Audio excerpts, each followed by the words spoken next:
á Vopnafjörð og ætlum að kíkja á Steinunni Gunnarsdóttur hjá hirðfíflunum. Kíkið með. Hvenær voru hirðfíflun stofnuð? 4. apríl 2008. Þannig það eru komin rúmlega 10 ár síðan. Og af hverju ákváðuð að stofna þetta? Það er bara, okkur leiddist eitthvað svo og hittust 4 konur og stofnuðu þetta. Og voru þið þá fyrst með vöru frá okkur sjálfum? Já, bara frá öllum sem vildu gefa okkur. Okay. Ég fæ alls staðar að, sko. Og kemur fólk þá með þetta til ykkar? Já. Fyrir að bragði? Já.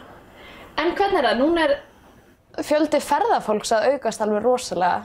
Hafa þau verið að kíkja í búðuna til ykkar? Já, það var svolítið fyrir að sumar, sko.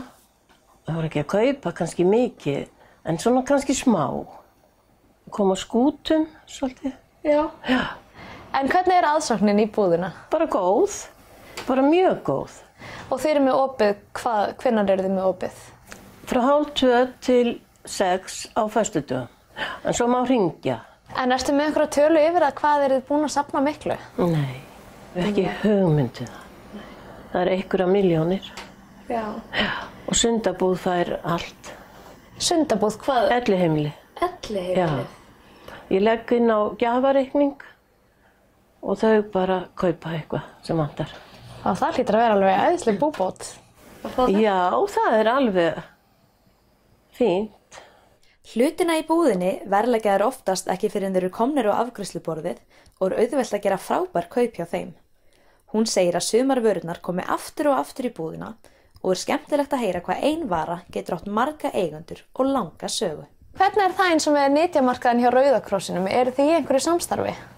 Já, ég má koma með dót til þeirra. Það er síðast taka við öllu. Og ég var hérna áður en þið komið að láta kallinn minn taka hérna helling í bílinn hjá sér af því ég ætlaði austur á morgun. Og þær gáðu mér dót fyrir jólin, svo þetta er bara fín samvinna. Til að stærra svæði fyrir austan, frekar kannski vill það kaupa eitthvað. Það er svona minna hér og ef alltaf eru sömu hlutirnir þá náttúrulega er engin spenntur að fara að kaupa það. Nei, fólk vill fá eitthvað nýtt. Fá eitthvað nýtt, sko. En eru einhverju hlutir hérna sem bara staldra lengi við? Já, staldra svo lengi, en svo kannski allt í einu kemur fólk og kaupir það. Já, það er ótrúlega skrítið. Hún er duglega að færa og breyta til í búðinni og getur það skipt sköpum þegar ekki kemur mikið af nýju efni inn. Er einhver ákveðin flokkur á dóti sem þú færið mest af? Það er rosalega mikið af glösum og könnum og bara svona alls konar, þú veist svona punti, kertastjökum og bara allt mögulegt. En fatnaður? Kemur aðeins og ég leyfi því að hanga svolítið hérna og svo bara fer það í Rauða krossin ef enginn kaupir. En það selst alveg hérna líka. Ein og ein flík.